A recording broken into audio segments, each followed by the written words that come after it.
तो आज की जो हमारी क्लास है ये क्लास है NTA UGC net social work की। हम बात कर रहे हैं यूनिट नंबर 3 पर, और यूनिट नंबर 3 में हम देखेंगे आज व्यक्तिक सेवा कार्य में अभिलेख यानी अभिलेखन किसको कहते हैं, किसे कहा जाता है अभिलेखन। तो जरा मुझे बताएं किसे कहा जाता है अभिलेख।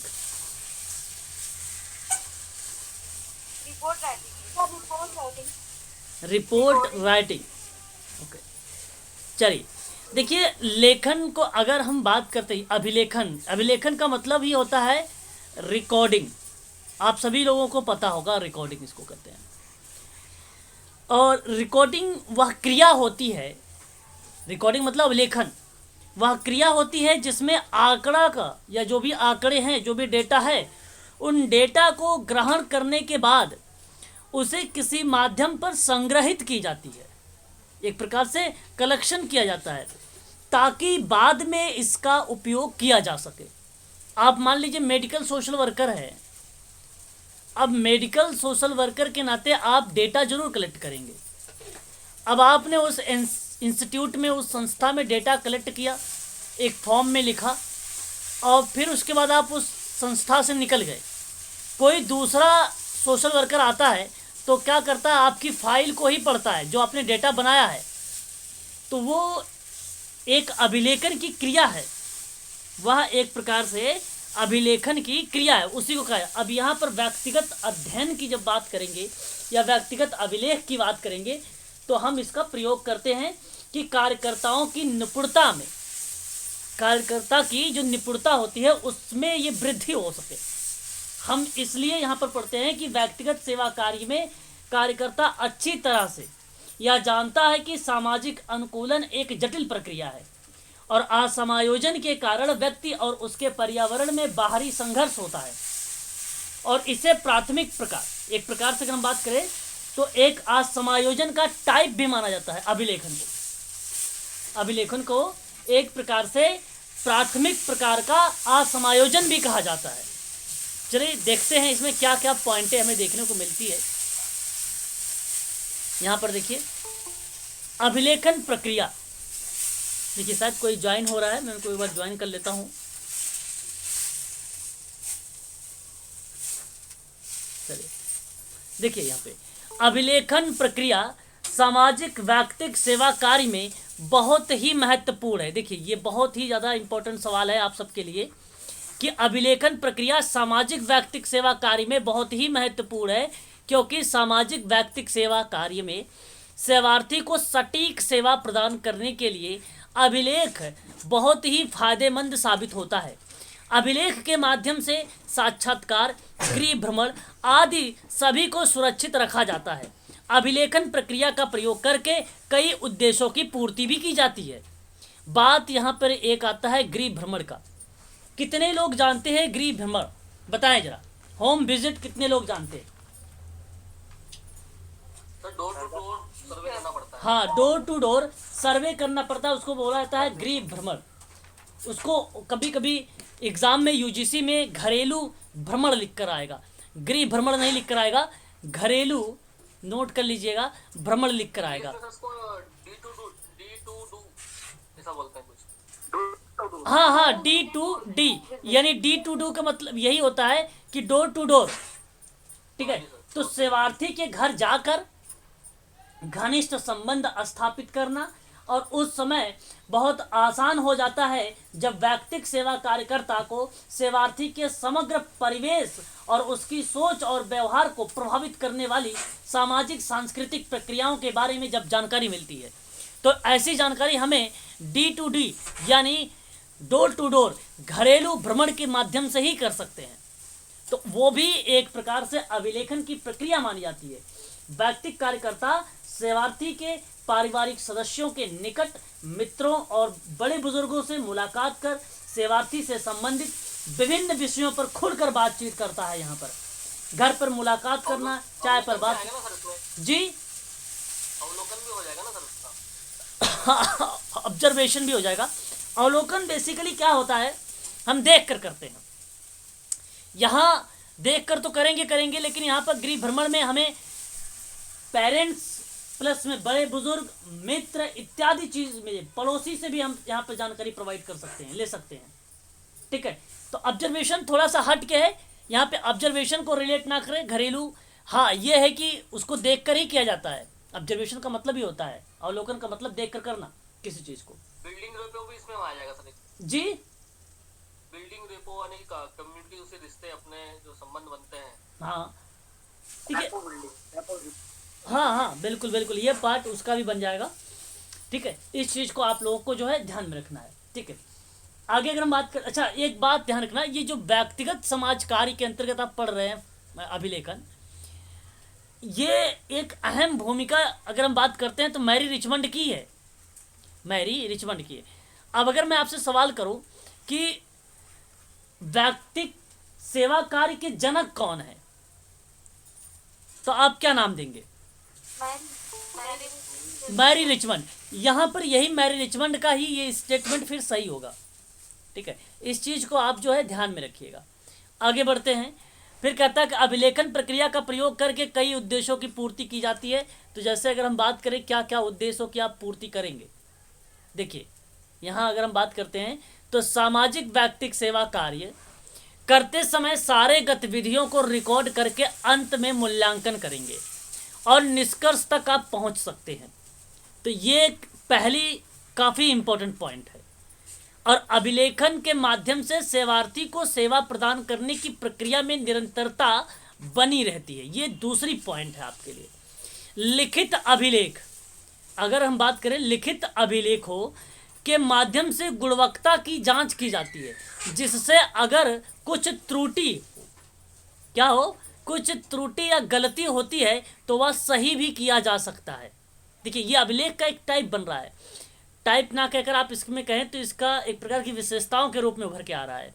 अभिलेखों का प्रयोग प्रशिक्षण यानी ट्रेनिंग एवं अनुसंधान यानी शोध के लिए भी किया जा सकता है, जिसके माध्यम से एक तरह की समस्याओं के बारे में शोध किया जा सके। चिकित्सकीय उपकरण में भी अभिलेख काम करता है, जिससे उपचार प्रक्रिया में आसानी होती है। देख लीजिए क्या क्या इसकी उद्देश्य या एक प्रकार की विशेषताएं हमें देखने को मिल रही है। ये पांच प्रकार की इसकी जो है विशेषताएं यहाँ पर बताई गई हैं, और 5 में से ज़रूर एक आध आप लोगों को एग्जाम में देखने को मिल सकता है अभिलेखन से।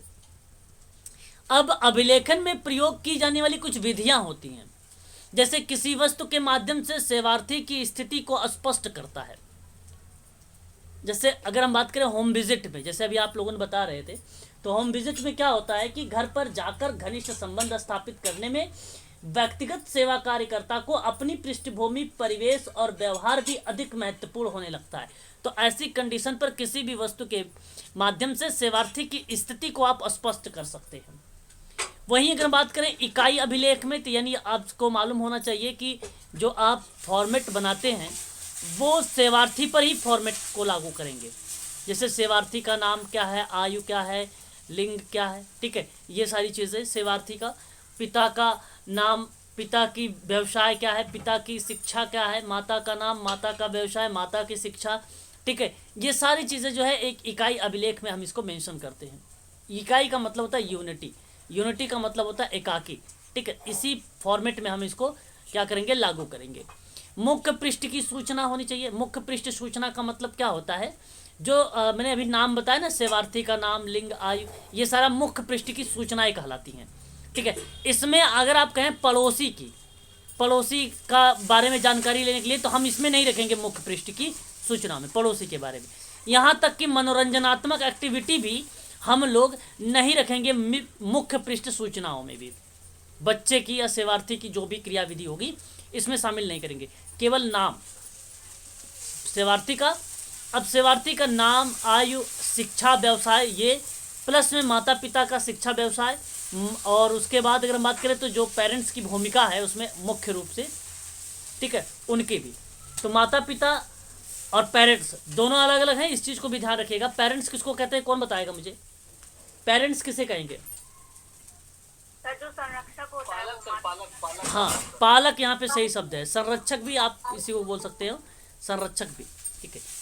तो यहाँ पे संरक्षक पालक में अगर हम बात करें तो कोई एग्जैक्ट माता पिता के बारे में डिफाइन नहीं किया जाता है ना।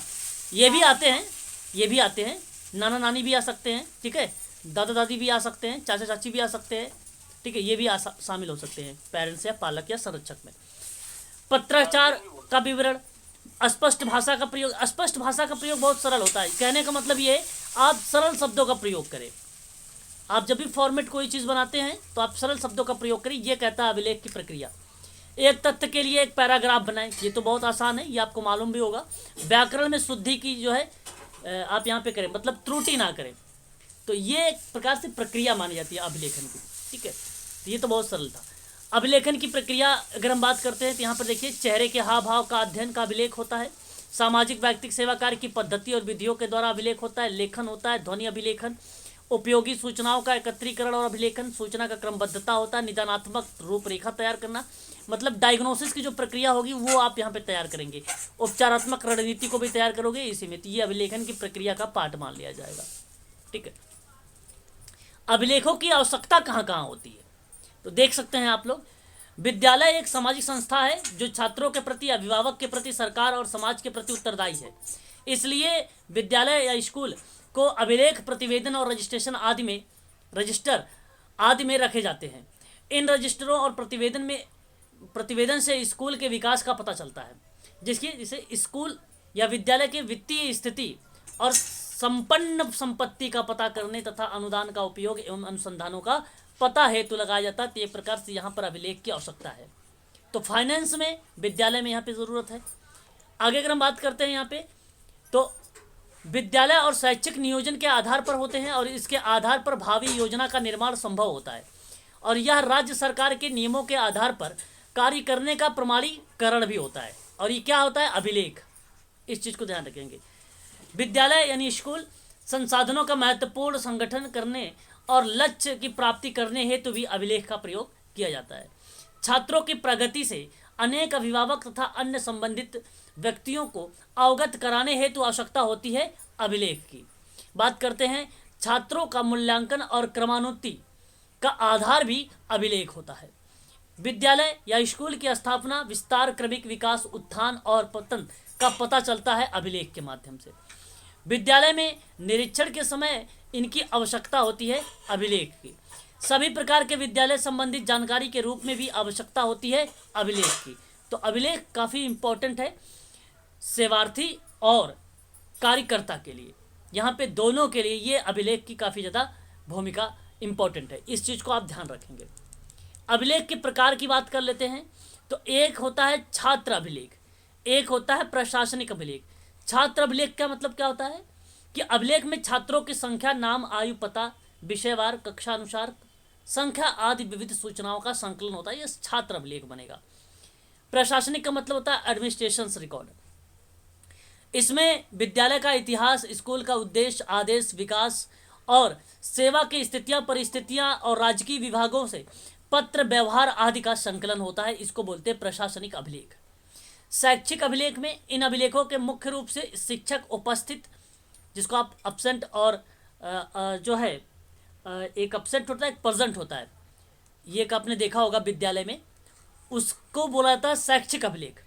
तो यहाँ पर उपस्थित रजिस्टर, छात्र उपस्थित, छात्र प्रवेश एवं छोड़ने का रजिस्टर, छात्रों की मानसिक प्रगति यानी जो मंथली रिपोर्ट होती है वो, दंड का रजिस्टर और हस्तांतरण रजिस्टर और आंतरिक परीक्षा अंक रजिस्टर, परीक्षा फल रजिस्टर, शिक्षक कार्य का मानसिक रिकॉर्ड आदि को सम्मिलित किया जाता है शैक्षिक अभिलेख में। तो इसमें जितने भी विद्यालय में या एजुकेशन में रजिस्टर होते हैं ये सारे के सारे इसमें शामिल हो जाएंगे। एक होता है वित्त संबंधी अभिलेख, और वित्त संबंधी मतलब फाइनेंस से रिलेटेड।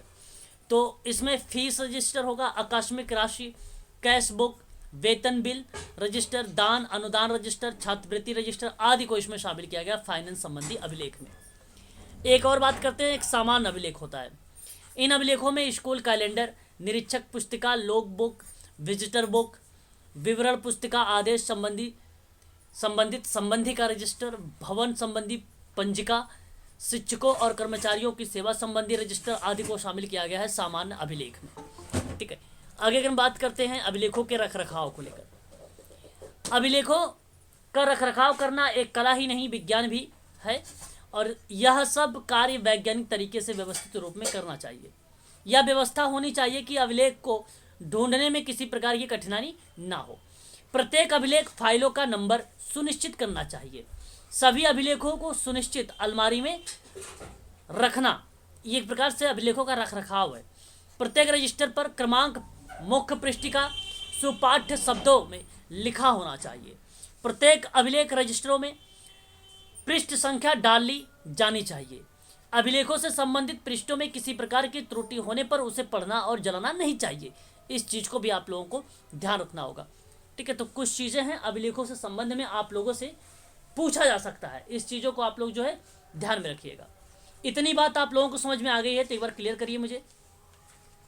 जी सर। चलिए, हाँ सर। ये अभिलेख के संबंध में है, आप लोगों को ध्यान भी रखना होगा, काफी इंपॉर्टेंट टॉपिक है ये। अभिलेख के अगर हम बारे में बात करें, हाँ बताइए।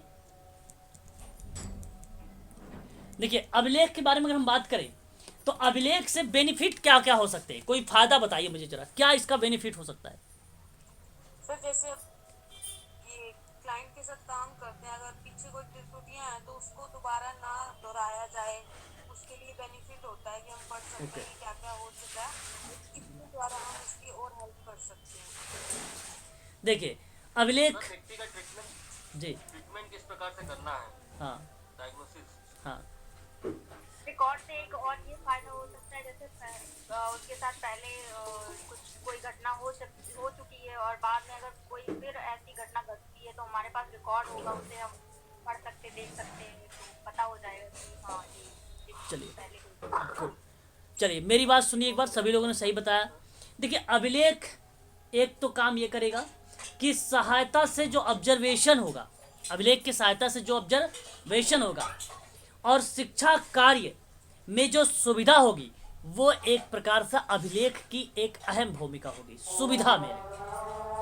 दूसरी बात, किसी बच्चे ने बताया था अभी अभी कि अभिलेख से निदान और उपचार में सहायता मिलती है, और ये सत्य बातें काफी इंपॉर्टेंट है अभिलेख से ही।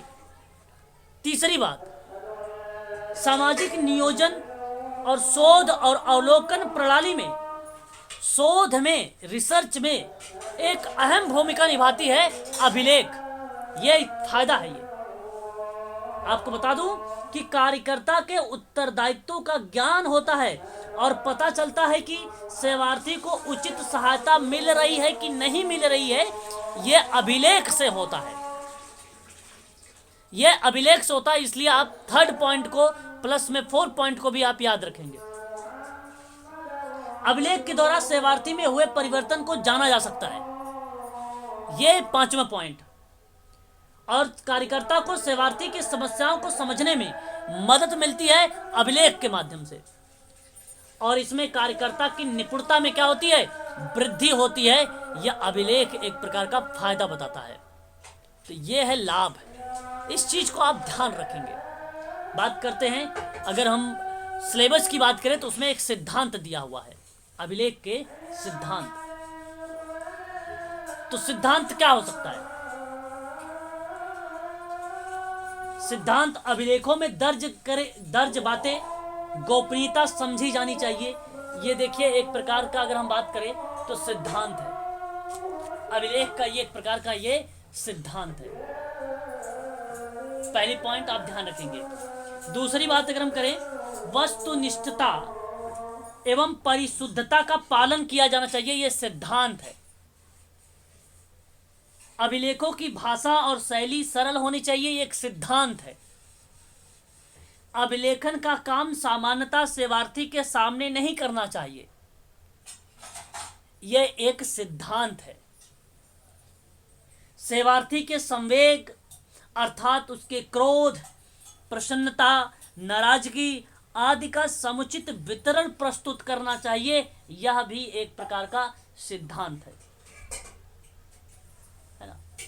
इस चीज को आप ध्यान रखिएगा, ये अभिलेखन के सिद्धांत कहे जाते हैं। अभिलेखन में पत्रों का प्रयोग होता है, पत्रों का प्रयोग होता है, ध्यान रखिएगा। संस्था की संरचनाएं होती हैं, कार्यों और नीतियों के द्वारा वो प्रभावित होती है, ये एक प्रकार का सिद्धांत है व्यक्तिगत समाज कार्य में अभिलेखन का। ठीक है, तो इसको आप ध्यान रखेंगे। ठीक है, चलिए आगे बढ़ते हैं। और नेक्स्ट पॉइंट हमारे सामने हम बात करेंगे अब सामाजिक व्यक्तिक सेवा कार्य में व्यक्तिक अध्ययन को। हाँ बताइए मैडम। सर ये पेपर में यूजीसी के पेपर में आया हुआ था process recording. Process decoding, recording हाँ तो ये क्या है प्रोसेस, बताइए। प्रोसेस डिकोडिंग, ये रिकॉर्डिंग का रिकॉर्डिंग का क्या है ये? एक टाइप है सर ये। देखिए प्रोसेस डिकोडिंग, हाँ आप यहाँ पे डिकोड करना, आपको अगर मैं बताऊँ एक चीज़ को, जो एक डिस्क्रिप्टिव है, हालांकि अभिलेखन के प्रकार तो कई टाइप का भी मैंने बताया आप लोगों से, है ना। तो रिकॉर्डिंग के टाइप मुख्य रूप से दो शैली में की गई थी। एक बताया गया था वर्णनात्मक, एक बताया गया था संक्षेपात्मक। जो डिस्क्रिप्टिव का पार्ट है आपने क्या बताया अभी, प्रोसेस डिकोडिंग। तो रिकॉर्डिंग सर। हाँ प्रोसेस रिकॉर्डिंग, तो प्रोसेस रिकॉर्डिंग का मतलब होता है कि प्रक्रियाओं, जो वर्णनात्मक प्रक्रियाएं होंगी, वो हैमिल्टन की दो शैलियां थी कि वर्णनात्मक एक संघनिग्ध जो है संलग्न शैली होगी और एक वर्णनात्मक प्रक्रिया की शैली होगी। तो जब भी कोई प्रक्रिया प्रोसेस करेंगे आप लिखते दौरान में, उसको आप मेंशन करेंगे, तो इन्होंने कहा डिस्क्रिप्टिव प्रक्रिया में आप मेंशन करेंगे। और डिस्क्रिप्टिव का मतलब होता है लिखना, है ना, आप व्यापक रूप में आप उसको लिखना। तो ये वर्णनात्मक प्रक्रिया का एक पार्ट होगा। दो टाइप का होता है, एक वर्णनात्मक होता है, एक संक्षेपात्मक होता है, ठीक है। तो वर्णनात्मक का ये पार्ट है, ध्यान रखिएगा। और ये हैमिल्टन के वर्णनात्मक शैली का प्रकार है जो आपने बताया है, ठीक है। जो आपने बताया है वह हैमिल्टन का वर्णनात्मक टाइप का एक प्रकार माना जाता है। इस चीज को याद रखेंगे आप लोग, ठीक है। तो दो टाइप, हैमिल्टन का नाम याद रखिएगा, वर्णनात्मक संघनिग्ध होता है। संघनिग्ध का मतलब होता है सम्मिलित एक प्रकार का, संघनित का मतलब होता है सम्मिलित एक प्रकार का। और वर्णनात्मक एक प्रक्रिया होती है जहाँ पे प्रोसेस चालू है, उसको आप मेंशन करते चले रहे हैं स्टेप बाय स्टेप में, क्रमबद्धता का, वो एक प्रकार की वर्णनात्मक प्रक्रिया कराती है, ठीक है। संक्षेप का मतलब होता है कि ज़्यादा व्यापक लेवल पे ना हो, मोटा मोटा, जैसे मैं आपको बोलता हूँ ना कि आप मेंशन, हाँ सारांश, जैसे मैंने अभी बोलता हूँ तो आप कहते हैं कि अभिलेखों का दर्ज गोपनीयता, तो एक पॉइंट आपको आया गोपनीयता का सिद्धांत, तो ये अभिलेख का एक सिद्धांत बन गया। फिर मैंने कहा कि वस्तुनिष्ठता और परिशुद्धता का पालन करना चाहिए, तो आपने कहा कि वस्तुनिष्ठता और साथ ही साथ आप डैश लगा के परिशुद्धता। आप देखो सीधा सीधा आप क्या लिख रहे हैं, संक्षेप में लिख रहे हैं, ये संक्षेप में मैं लिख रहा हूँ। फिर अगर हम बात करते हैं अभिलेखों की भाषा एवं शैली सरल होनी चाहिए, तो आपने कहा कि भाषा सरल होनी चाहिए, तो ये संक्षेप में आप लिख रहे हैं, तो यही बोला जाता है इसको संक्षेप शैली, ठीक है। आगे बढ़ते हैं, अब हम बात करेंगे व्यक्तिक अध्ययन के बारे में। व्यक्तिक अध्ययन कहते किसको हैं, बताएं कोई। स्टडी से डीपली अगर किसी चीज को, किसी क्लाइंट के बारे में इंफॉर्मेशन करते हैं ना। हाँ और भी लोग बताइए जरा। व्यक्तिक अध्ययन, जी चलिए, अच्छा देखिए मैं आपको बताता हूँ, ध्यान सुनिए, ठीक। देखिए व्यक्तिक अध्ययन का मतलब होता है, व्यक्तिक का मतलब होता है केवल एक व्यक्ति, यानी केस, आप केस कह लीजिए, केस वर्क कह लीजिए, इसी को बोला जाता है व्यक्तिक, या व्यक्तिगत भी बोल सकते हो, हाँ केस स्टडी। तो व्यक्तिक अध्ययन जो होता है वो एक गहन और संपूर्ण कुशलता और प्रविधियों का प्रयोग करता है व्यक्तिक अध्ययन में।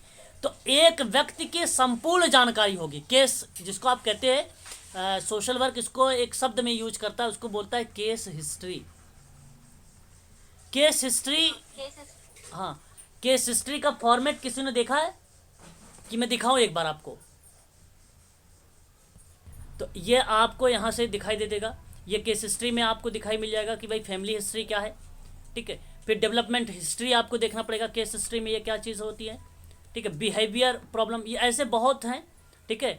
मैंने इतना ही इसमें पीडीएफ को जो खोला है 4 ही पेज का है, लगभग 8-10 पेज की है ये, आप यहाँ से देख सकते हैं, ठीक है ना। ये सारी चीज़ें आप मेंशन कर सकते हैं। क्लियर हो गया आप लोगों को, बताइए एक बार। हाँ इस तरीके से आप यहाँ पर केस हिस्ट्री को, मैं ये फॉर्मेट अभी आप लोगों को सेंड कर दूंगा, आप लोग इसको देख लेना एक बार, ठीक है, अपने पास भी रख लेना, ये काम आएगा मेडिकल सोशल वर्क में। जब भी कभी आप किसी फॉर्मेट लेने जाना, जो 8-10 पेज का है सर उसको भेजिएगा। हाँ वही भेजूंगा, इसको नहीं भेजूंगा, ठीक है, इसको नहीं, ये तो कम है अभी, हाँ वही भेजूंगा। ठीक है, तो इसको बोला जाता है वैयक्तिक अध्ययन। तो वैयक्तिक अध्ययन क्या कहता है? कहता है कि यह सावधानी पूर्वक चुने हुए परिवारों के घरेलू जीवन के समस्त पहलुओं का गहन अध्ययन है। गहन का मतलब डीप अध्ययन, ठीक है ना, याद रखिएगा। गहन और संपूर्ण कुशलता और प्रविधियों का प्रयोग करता है केस अध्ययन, यानी केस हिस्ट्री या केस स्टडी आप इसको कह सकते हैं। तो यहाँ पर देखिए व्यक्तिगत अध्ययन में अगर हम बात करें तो इससे जो होता है, स्क्रीन दिखाई दे रहा है आप लोगों को? हाँ, तो यहाँ पे अगर हम बात करें तो निरीक्षण तथा अवलोकन में गहनता आती है और सेवार्थी को समझने से स्पष्ट दृष्टि प्राप्त होती है। इसके द्वारा सेवार्थी के व्यवहार का अप्रत्यक्ष अध्ययन करने के स्थान पर प्रत्यक्ष रूप से अध्ययन करते हैं। तो सेवार्थी एक व्यक्ति, एक परिवार अथवा एक समूह भी हो सकता है। मैंने आप लोगों से कई बार बताया है, परिवार को अगर पार्ट लेते हैं हम लोग तो एक केशवर के अंतर्गत रखा जाता है। व्यक्तिगत अध्ययन में व्यक्ति, संस्था और समुदाय को एक इकाई माना जाता है और उसका सर्वांगीण अध्ययन भी किया जाता है, जिसमें विषय वस्तु के प्राचीन और अर्वाचीन दोनों संदर्भों का अध्ययन भी किया जा सकता है। यहाँ पर देखिए गुड्डे एंड हेट के द्वारा इन्होंने कहा है कि व्यक्तिगत या वैयक्तिक अध्ययन सामाजिक तथ्यों के एक व्यवस्थापन एक तरीका है ताकि अध्ययन की सामाजिक विषय वस्तु के वैयक्तिक गुण सुरक्षित रह सके। इसको कहा जाता है सामाजिक वैयक्तिक सेवा कार्य में वैयक्तिक अध्ययन। आगे अगर हम बात करते हैं परिभाषा के रूप में, पीवी यंग एक विद्वान है। पीवी यंग के बारे में अगर हम लोग परिचर्चा करें तो इनका कहना है कि वैयक्तिक अध्ययन किसी सामाजिक इकाई के जीवन की खोज तथा विवेचनाओं की एक पद्धति है, चाहे वह इकाई व्यक्ति व परिवार हो अथवा संस्था या संस्कृति समूह अथवा संपूर्ण समुदाय हो, तो वह आपकी वैयक्तिक अध्ययन कहलाएगी। जब आप ग्रुप वर्क करेंगे तो ग्रुप वर्क के अंतर्गत आप जब भी अध्ययन प्रक्रिया उसमें संचालित करेंगे तो वो भी एक यूनिटी के रूप में जानी जाती है, एक इकाई के रूप में जानी जाती है। समुदाय भी एक यूनिटी के रूप में जानी जाती है, परिवार भी एक यूनिटी के रूप में जाना जाता है। इस चीज़ को आप लोग जो है ध्यान में रखिएगा। विसेज एंड विसेज इन्होंने कहा है कि व्यक्ति अध्ययन गुणात्मक विश्लेषण का एक स्वरूप है जिसमें एक व्यक्ति परिस्थिति या संस्था का अति सावधानी से अवलोकन किया जाता है। इस चीज़ को भी आप लोग ध्यान में रखेंगे। आगे बढ़ते हैं। रुथ स्ट्रॉन्ग, यहाँ अगर हम बात करते हैं स्ट्रॉन्ग के बारे में, इनका कहना है कि व्यक्तिगत इतिहास अध्ययन व्यक्ति व उसके पर्यावरण संबंधी व्यवहारों का वह संकलन है जिसे विभिन्न प्रविधियों के माध्यम से एकत्रित किया जाता है, उसी को कहा जाता है व्यक्तिगत अध्ययन। बस इतनी चीज़ें आप लोग को यहाँ पे ध्यान रखना है। अब हम बात करते हैं व्यक्तिगत अध्ययन के अंतर्गत कुछ विशेषताएं होती हैं, जिसे समस्या का गहन अध्ययन होगा। व्यक्तिपरक पहलुओं पर अध्ययन, देखिए यहाँ पे व्यक्तिपरक अध्ययन तो है। अच्छा देखिए समझिए, सेवार्थी के भावनाओं, धारणाओं तथा व्यवहारों का अध्ययन करते हैं और व्यक्ति के समस्त विशेषताओं का अध्ययन व्यक्ति कार्य में आवश्यक समझा जाता है। ओके ठीक है, अब आपको दिखाई दे रहा है। तो अगर हम बात करें सेवार्थी की भावनाओं, धारणाओं और व्यवहारों का अध्ययन करते हैं, व्यक्ति की समस्त विशेषताओं का अध्ययन व्यक्तिगत कार्य में आवश्यक समझा जाता है, तो व्यक्ति परक होगा। अब व्यक्ति परक में अगर हम बात करते हैं तो यहीं पर पूर्वाग्रह भी हो सकता है, पूर्वाग्रह भी देखने को मिल सकता है, लेकिन हमें जब भी केस वर्क करना है तो पूर्वाग्रह रहित होकर करना है। इस चीज़ को आप लोग जो है ध्यान रखेंगे, ठीक है। इससे पूर्वाग्रह आता है व्यक्तिपरक से। व्यक्तिक मान्यता क्या होती है? व्यक्तिक अध्ययन में कार्यकर्ता सामान्यीकरण सिद्धांत का अनुसरण नहीं करता है, वह प्रत्येक व्यक्ति की समस्या और परिस्थिति अनोखा देखता है और उसी संदर्भ में अध्ययन करता है। रीज़न यही है कि हर एक व्यक्ति यूनिक होता है, इसलिए व्यक्तिक मान्यता को यहाँ पे संचालित करता है। ये अनोखा रूप में देखता है, यूनिक के रूप में देखता है। सर्वांगीण अध्ययन की बात अगर हम करें तो सेवार्थी के किसी एक पहलू का अध्ययन कर पूर्ण स्थिति का अध्ययन किया जाता है और इसी के अंतर्गत जब हम बात करते हैं व्यक्तिक, सामाजिक, मनोवैज्ञानिक का अध्ययन, तो उसमें हमें मिलता है आर्थिक, सांवेगिक, विकासात्मक आदि सभी विशेषताओं का अध्ययन जो है शामिल। अभी जो मैं केस हिस्ट्री आप लोगों को दूंगा ये चीज़ें भी उसमें शामिल है, ठीक है, 8-9 पेज होंगे, प्लस ही होंगे, इससे कम नहीं है। ठीक है, तो इस चीज़ को आप लोग ध्यान रखना। बात करते हैं व्यक्तिक अध्ययन के सूचनाओं के स्रोत में। तो एक सेवार्थी स्वयं होगा। सेवार्थी का साक्षात्कार अध्ययन किया जाता है, जिससे समस्या और अन्य महत्वपूर्ण कारकों का ज्ञान होता है। सेवार्थी से जीवन संबंधी विभिन्न घटनाओं का ज्ञान प्राप्त होता है। व्यक्तिगत प्रलेख होता है और इसके अंतर्गत आत्मकथाएं एवं डायरीज आती हैं, और इससे व्यक्ति के जीवन संबंधी विविध घटना, अनुभव, विश्वास, धारणा, दृष्टिकोण, परिस्थिति आदि के विषय में महत्वपूर्ण सूचनाएं हमें देखने को मिलती है। ठीक है, आगे हम बात करते हैं। और भी चीज़ें यहाँ पर मेंशन की गई हैं, जैसे अगर हम बात करें, ठीक है, जीवन इतिहास आप देख सकते हैं। जीवन इतिहास व्यक्ति के पूर्ण अध्ययन को जीवन इतिहास का संभव ही है। अतिरिक्त स्रोत भी आएगा, पुस्तक, लेख, पत्रिकाएं, शोध आदि व्यक्तिक अध्ययन न्यू स्रोत माने जाते हैं ये। ठीक है, व्यक्तिक अध्ययन के विषय वस्तु हैं ये, देख सकते हैं विषय वस्तु क्या क्या चीज़ें हमें देखने को मिल सकती है। ठीक है, जैसे अगर हम बात करें यहाँ पे देखिए, परिचारात्मक आंकड़े होगा, समस्या का स्पष्ट चित्रण होगा। ठीक है, जो कैटेगरी चार्ट होता है बेसिकली यहाँ पे देखने को मिल जाता है। उपचार आपको मिल जाएगा, भावनाएं तथा विचार मिल जाएंगे, ये चीज़ें यहाँ पर मेंशन की जाएगी। साथ ही साथ अगर हम बात करें आप लोगों से, तो विकासात्मक स्थिति का अध्ययन भी देखने को मिल सकता है यहाँ पर। ठीक है,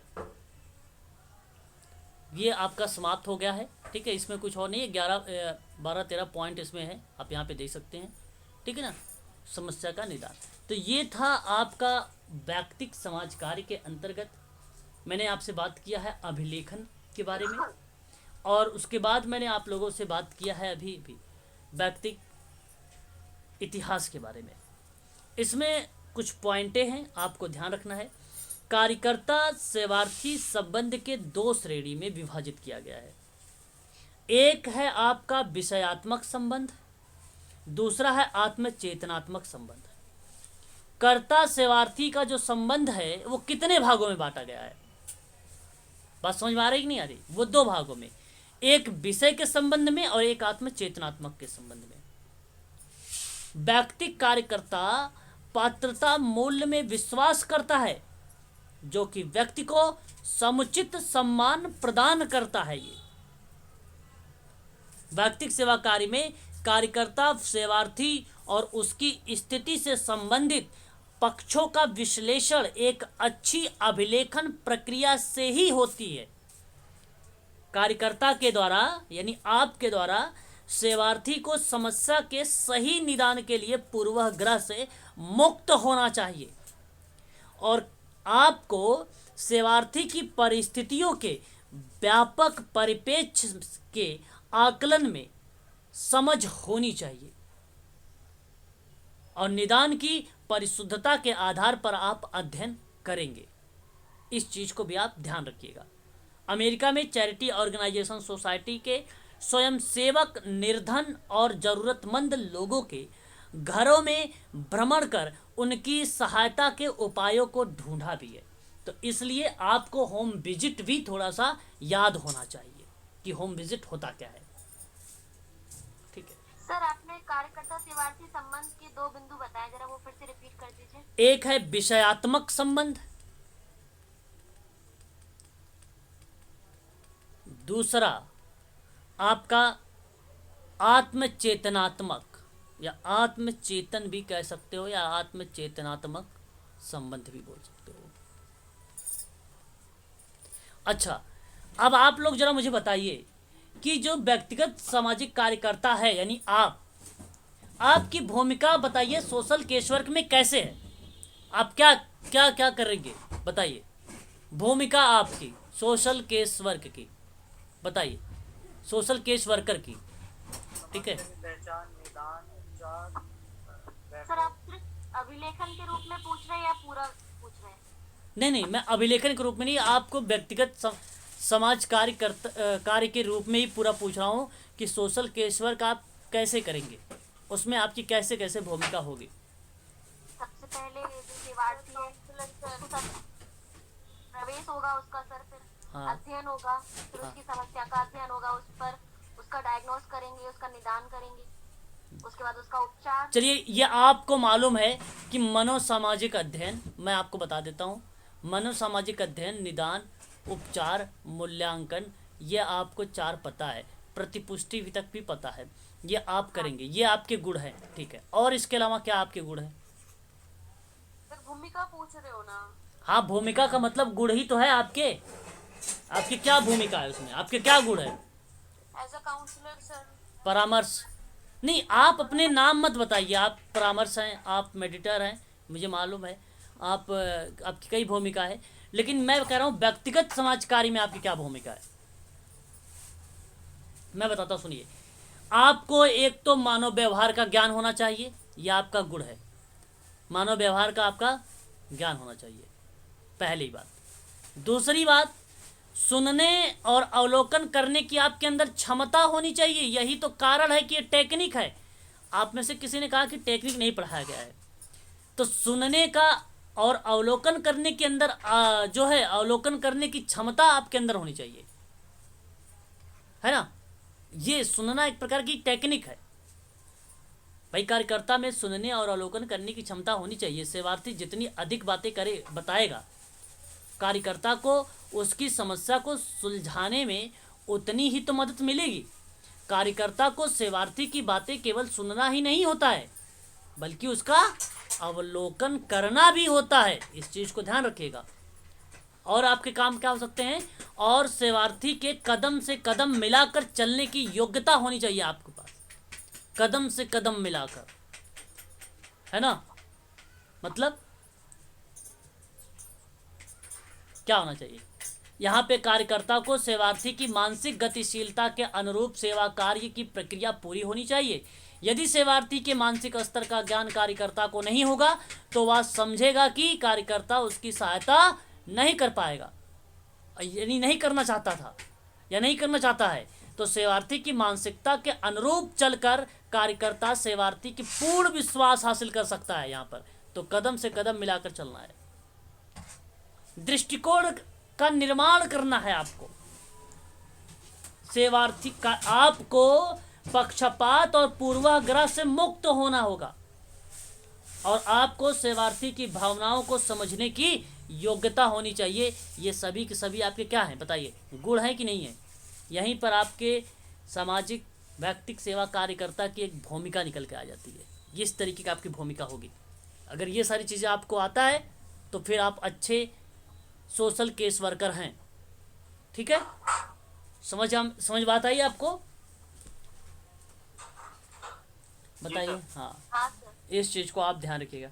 यहाँ पे अगर हम बात करें आप लोगों से, एग्ज़ाम में प्रश्न भी पूछे जाते हैं।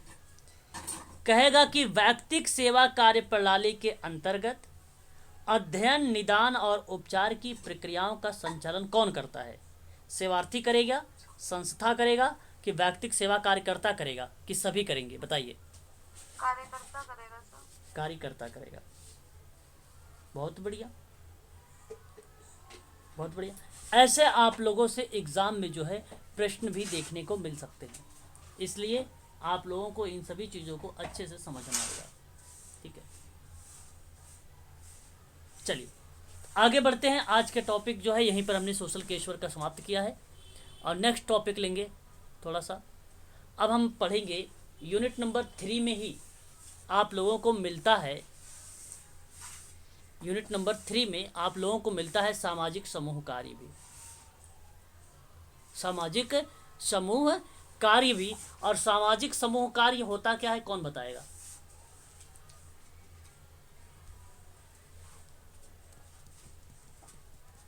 यूनिट नंबर 3 आप देख लीजिए। यहाँ पर आपका ये टॉपिक यहाँ से शुरुआत हुई है। परिभाषा, विशेषता, कार्य समूह की संरचना, समूहों का वर्गीकरण तथा समूहों का संगठन, पहचान, विविधता और पार्थवीकरण के मुद्दे। हालांकि बहुत सरल है, ठीक है। आगे बढ़ते हैं। 2 या 2 से अधिक व्यक्ति। हाँ चलिए बताइए। 2 या 2 से अधिक व्यक्ति। व्यक्ति कार्य में व्यक्ति केंद्र बिंदु होता है, इसी तरह सामाजिक समूह कार्य में समूह केंद्र बिंदु होता है। ओके, ये तो सही है। सामाजिक समूह कार्य सिंपल सी बात है, आप लोगों को ध्यान रखना है। ये कहता है कि सामूहिक स्थितियों में व्यक्तियों की पारस्परिक क्रियाओं द्वारा व्यक्ति का विकास करना है। ऐसी सामूहिक स्थितियों का उत्पन्न करना है जिससे समान उद्देश्यों के लिए एकीकृत सहयोगिक सामूहिक किया जा सके। आपको बता दूं, जिस तरीके से आपने व्यक्तिगत समाज कार्य के जनक मैरी रिचमंड को बताए हैं, ठीक उसी प्रकार से सामाजिक समूह कार्य के जनक में अगर आप लोगों से पूछा जाए तो ग्रेस कोयले का नाम आप लोग बताइएगा। ग्रेस, नोट कर लीजिए, कोयले।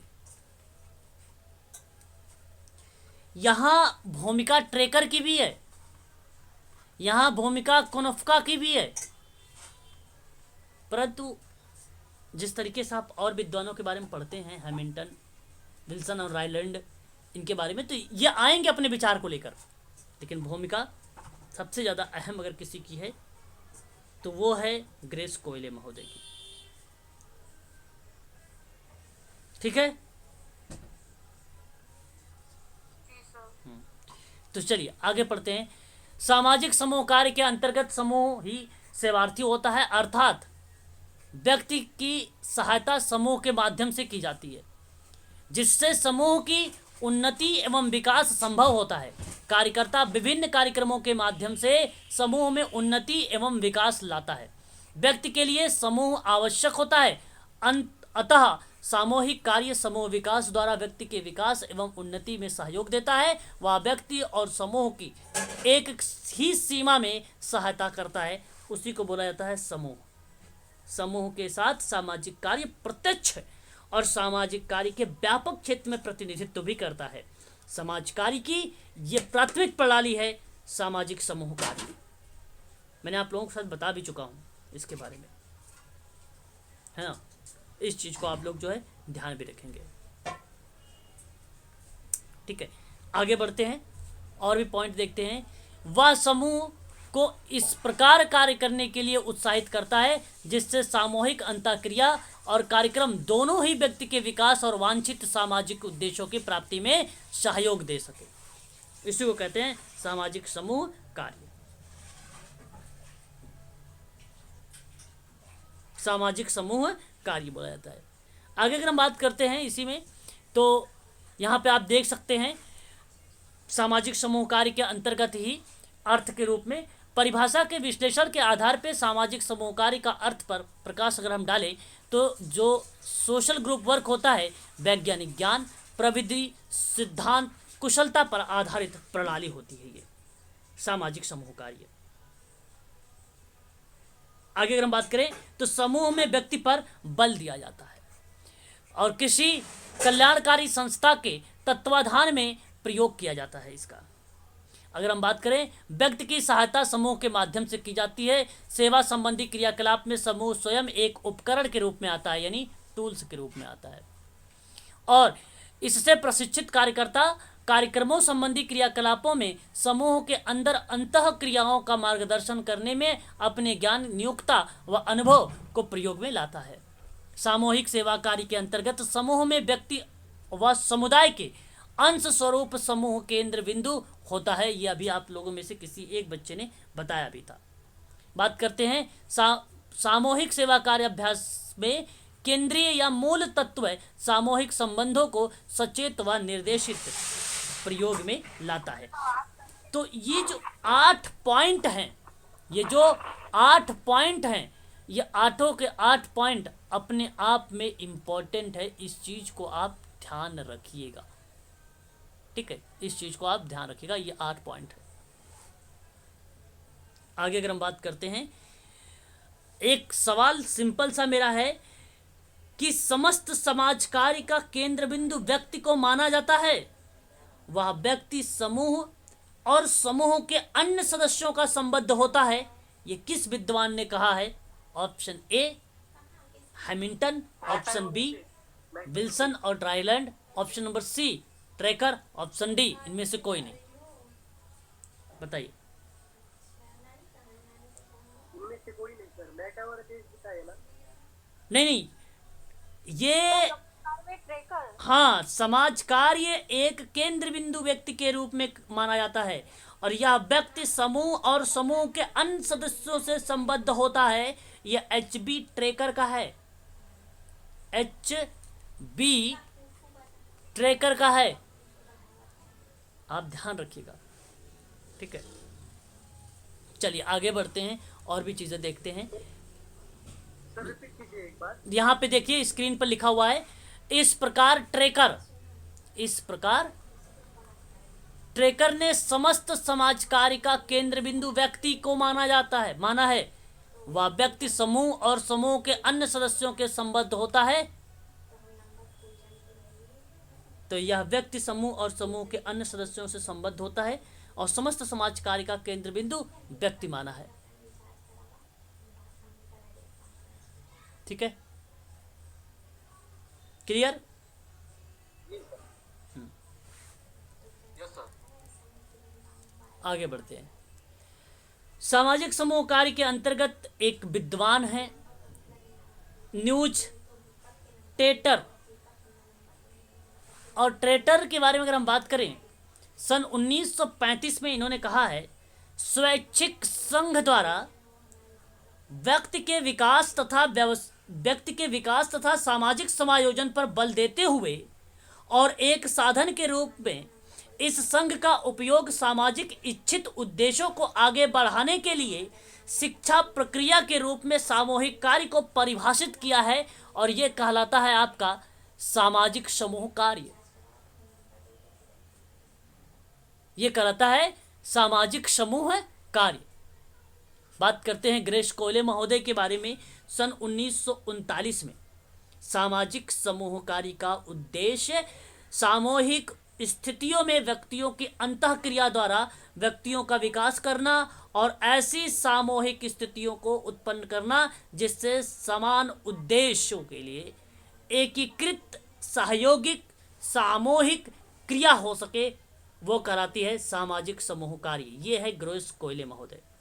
ये इंपॉर्टेंट विद्वान है, इनके बारे में थोड़ा सा आप लोग जो है ध्यान भी रखिएगा, ग्रेस कोयले महोदय के बारे में। ग्रेस कोयले महोदय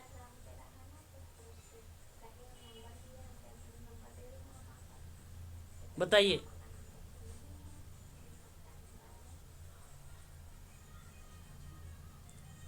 समझ में आ रहा है आप लोगों को? हाँ सर, आ रहा है। ठीक है, इस चीज को आप ध्यान रखिएगा। चलिए आगे बढ़ते हैं। अच्छा, आप लोगों को बता दूं, ग्रेस कोयले ये केवल अगर आएंगे भी तो आएंगे सोशल ग्रुप वर्क में ही आएंगे और कहीं नहीं आएंगे। इस चीज को आप ध्यान रखेंगे। विल्सन और रायलैंड की बात कर लेते हैं हम लोग। विल्सन रायलैंड की बात करते हैं। सामाजिक समूह सेवा कार्य एक प्रक्रिया और एक प्रणाली है जिसके द्वारा सामूहिक जीवन एक कार्यकर्ता द्वारा प्रभावित होता है, जो समूह की परस्पर संबंधी प्रक्रिया को उद्देश्य प्राप्ति के लिए सचेत रूप से निर्देशित करता है, जिससे प्रजातांत्रिक लक्ष्यों को प्राप्त किया जा सके। उसी को बोलते हैं सामाजिक समूह कार्य। गार्टन हैमिल्टन की बात करते हैं। 1949 में इन्होंने कहा है कि सामाजिक समूह कार्य एक मनोसामाजिक प्रक्रिया है जो नेतृत्व की योग्यता और सहकारिता के विकास से उतनी ही संबंधित है जितनी सामाजिक उद्देश्य के लिए सामूहिक अभिरुचियों के निर्माण से है। ये गार्टन हैमिल्टन की परिभाषा है।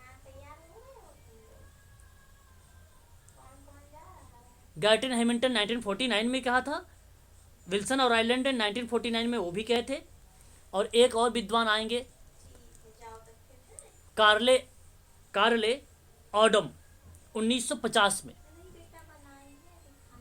इनका कहना है सामाजिक समूह कार्य एक मनोसामाजिक प्रक्रिया है। अगर हम बात करें, और इनका जब ये प्रतिक्रिया शामिल होती है तो इसमें यहाँ पर बताते हैं कि समाज कार्य एक पक्ष के रूप में सामूहिक सेवा कार्य का उद्देश्य समूह के अपने सदस्यों के व्यक्तित्व परिधि का विस्तार करना और उनके मानवीय संपर्कों को बढ़ाना, या एक ऐसी प्रणाली है जिसके माध्यम से व्यक्ति के अंदर ऐसी क्षमताओं का निर्मोचन किया जाता है जो उसके अन्य व्यक्तियों के साथ संपर्क बढ़ाने की ओर निर्देशित होती है। तो सिंपल सी बात है, आप ध्यान रखिएगा कि सामाजिक सेवा कार्य का उद्देश्य है कि समूह के अपने सदस्यों के व्यक्तित्व परिधि का विस्तार करना है और मानवीय संपर्क को बढ़ाना है। मानवीय संपर्क को बढ़ाना है और ऐसी प्रक्रिया जिसके माध्यम से या उसके अंदर ऐसी क्षमताओं का निर्मोचन किया जाता है जो उसके अन्य व्यक्तियों के साथ संपर्क बढ़ने की ओर निर्देशित हो रही हो। ठीक है, वहीं बात करते हैं एचबी ट्रैकर। सामाजिक समूह कार्य एक प्रणाली है जिसके द्वारा व्यक्तियों की सामाजिक संस्थाओं के अंतर्गत समूहों में एक कार्यकर्ता द्वारा सहायता की जाती है, और यह कार्यकर्ता कार्यक्रम, ध्यान दीजिएगा आप सभी लोग यहाँ पर, कि एक कार्यकर्ता द्वारा सहायता की जाती है और यह कार्यकर्ता कार्यक्रम संबंधी क्रियाओं में व्यक्तियों के परस्पर संबंध प्रक्रिया का मार्गदर्शन करता है, जिससे वे एक दूसरे से संबंध स्थापित कर सके और व्यक्तिक सामूहिक सामुदायिक विकास की दृष्टि से अपनी आवश्यकताओं और क्षमताओं के अनुसार विकास के सुअवसर को अनुभव कर सके। इस तरीके की बात कहने वाला कोई विद्वान अगर है तो एचबी ट्रैकर है। गेशेल्कोनोव्का की बात करें तो सामाजिक समूह कार्य समाज कार्य की एक प्रणाली है जो व्यक्तियों की सामाजिक कार्यात्मकता बढ़ाने में सहायता प्रदान करती है। उद्देश्यपूर्ण सामूहिक अनुभव द्वारा व्यक्तिगत और सामूहिक सामुदायिक समस्याओं की ओर प्रभावकारी ढंग से सुलझाने में सहायता प्रदान करती है। इसी को बोला जाता है सामाजिक समूह कार्य। ये गेशेल्कोनोव्का थे, ये कार्ल ऑडम थे। यहाँ पे ट्रैकर, गेशेल्कोनोव्का की परिभाषा कुछ इंपॉर्टेंट है, आप यहाँ पे ध्यान रख सकते हैं। ठीक है, अब यहाँ पे उद्देश्यों की बात करेंगे हम लोग कल। ठीक है, आज के लिए बस इतना ही रखिए, ठीक है ना। कल हम लोग पढ़ेंगे इसी के उद्देश्य, सामाजिक समूह कार्य के उद्देश्य क्या क्या हैं, और इसमें भी भूमिका आती है ग्रेस कोयले की, विल्सन और रायलैंड की, ट्रैकर की भी, फिलिप्स की भी, कोनोव्का के भी। इन सारी चीज़ों के बारे में कल हम लोग चर्चा करेंगे।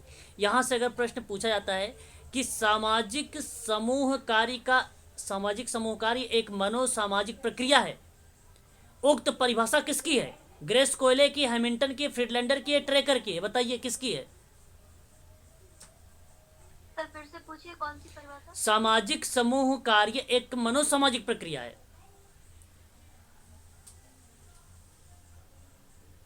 सर ट्रैकर की?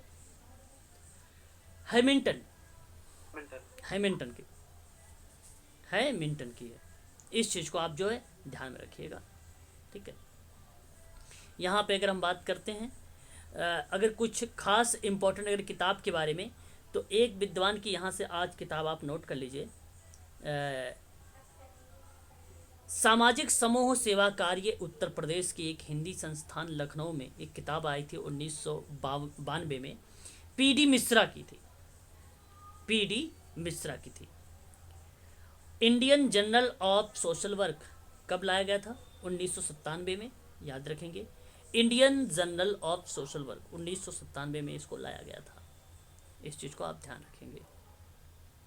ठीक है, सर ये पीडी मिश्रा की कब आई थी? 1971।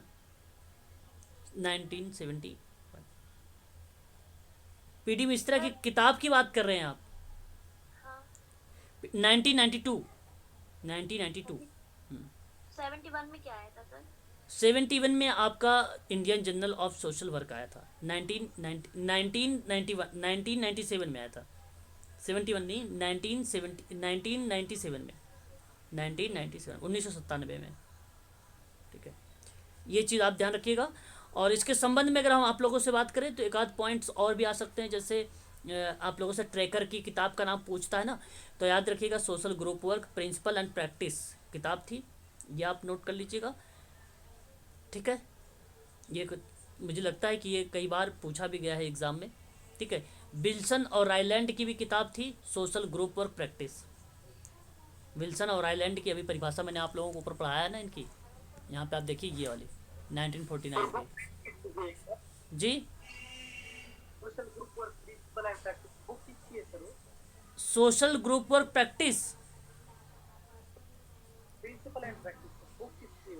प्रिंसिपल एंड प्रैक्टिस जो बुक है सोशल सोशल ग्रुप वर्क की, वो ट्रैकर की है, ट्रैकर की, एचबी ट्रैकर।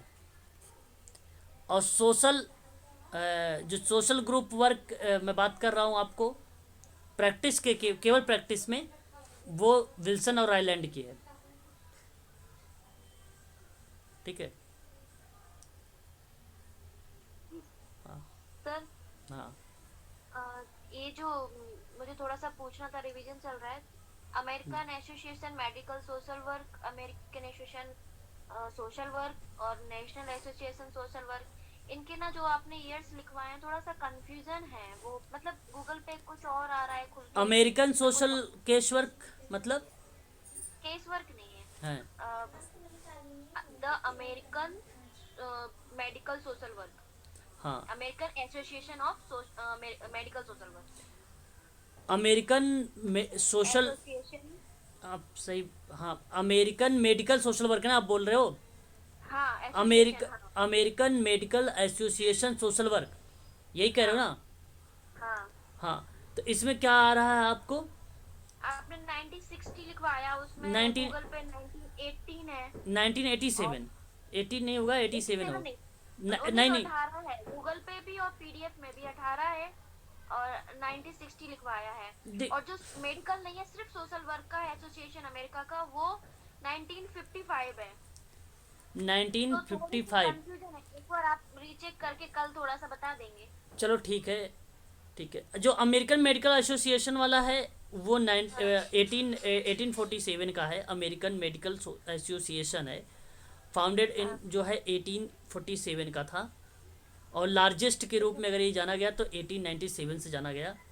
ठीक है, इसमें तो दो दिखा रहे हैं, आपने 1960 लिखवाया है और उसमें पीडीएफ में और गूगल पे 1918 आ रहा है। अच्छा अच्छा 18। अच्छा, 1920 1960। हाँ 1920 में the national association of medical social work, अच्छा वो जो अच्छा इंडिया अच्छा, का था, जो ऑल इंडिया पर्सपेक्टिव के चेंज हो गया, तो थोड़ा सा कंफ्यूजन है। आप एक बार आज चेक कर लेना, फिर कल बता देना। कोई चलो अच्छा, problem ठीक है, ठीक, ठीक है, चलिए आज के लिए इतना ही, ठीक है ना? नहीं। ठीक है। चलिए, okay, night sir. Good night.